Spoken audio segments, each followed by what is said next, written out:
नमस्कार, मी शेतकरी पुत्र राहुल शेट. आज कांदा उत्पादक शेतकऱ्यांच्या भावना आणण्यासाठी आम्ही या ठिकाणी आलो असता आज एक संविधानिक पदावरती विद्यमान व्यक्ती बेरोजगार तरुणांना कॉक्रोच म्हणून संबोधतो. याच्या निषेधार्थ आम्ही तो मास्क घातलाय.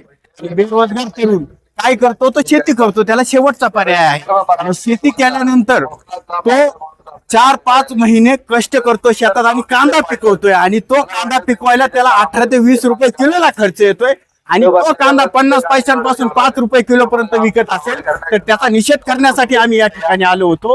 पण आमचं या ठिकाणी आल्या कुठला तरी आवाज दाबून टाकण्याचा प्रयत्न केलाय. पहिला प्रश्न हा विचारला का तू नगर जिल्ह्यातून इथं आला कस काय? आता शेतकऱ्यांनी महाराष्ट्रात फिरायची बंदी केलेली आहे का? यांनी इतक्या भावना आमच्या तीव्र आहेत आणि यांनी दाबून टाकण्याचा प्रयत्न केलाय आमच्या भावना. ती इथं आल्या कशा? आणि मास्क सुद्धा काढून घेण्यात आला. तुमचा मास्क त्यांनी जप्त केला. हो. आता सरकारचं जे कांद्याच्या बाबत जे धोरण आहे त्याबाबत काय सांगाल तुम्ही? शेतकरी एकदम म्याट्या कुठे आले. तुम्ही थोडे भावनिक चालात, ठीक आहे, भावना आवरा तुमच्या, पण तुमच्या भावना ज्या आहेत शेतकऱ्यांप्रती त्या देखील गेल्या पाहिजेत लोकांपर्यंत.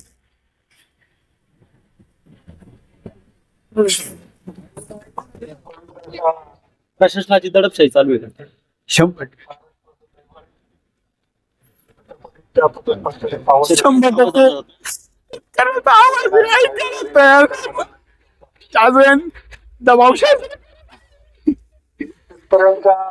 100% सुरुवात आहे. महाराष्ट्र शेतकऱ्यांनी फिरायचं नाही का अशी परिस्थिती आलेली आहे.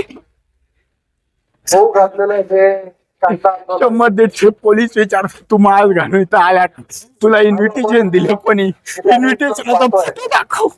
यांना आता शेतकरी सगळे इन्व्हिटेशन एक सोबत दाखवणार आहे. एकाला बाजूला घेऊन दबाव टाकण्याचं काय कारण? या महाराष्ट्रामध्ये आम्ही काय तलवारी घेऊन आलोत का? पिस्तूल घेऊन आलोत का? आम्ही काय घेऊन आलो? कांदे घेऊन आलो? त्याला इतकं थांबण्याचं काय कारण आहे प्रशासनाचं?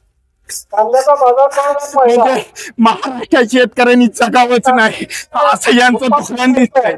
येणाऱ्या काळात याला सगळ्यात शेतकरी उत्तर देतील असं दिसतं. याच्यात प्रशासनाची चूक नसून सरकारच्या वतीने याच्यावर दबाव आणलेला आहे, आणि आम्हाला या महाराष्ट्रात आज इथून पुढे पाऊल सुद्धा टाकण्याचं बंदी घालतील की काय अशी परिस्थिती आहे.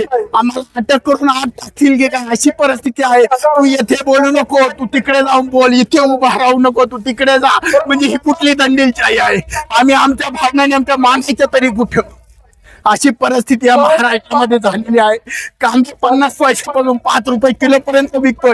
ते प्रशासनाला दिसत नाही. प्रशासनाला काय दिसतंय? तू मास्क घालून आला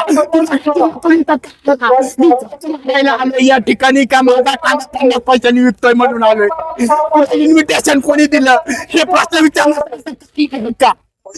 प्रश्न माझा या प्रशासनाला आहे. इतर तर काय?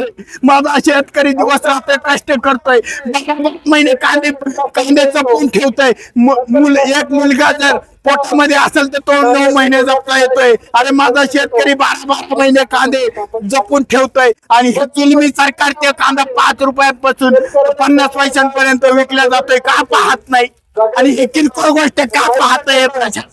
हा मोठा प्रश्न या ठिकाणी उपस्थित झाला. गेल्या 25 वर्षांनी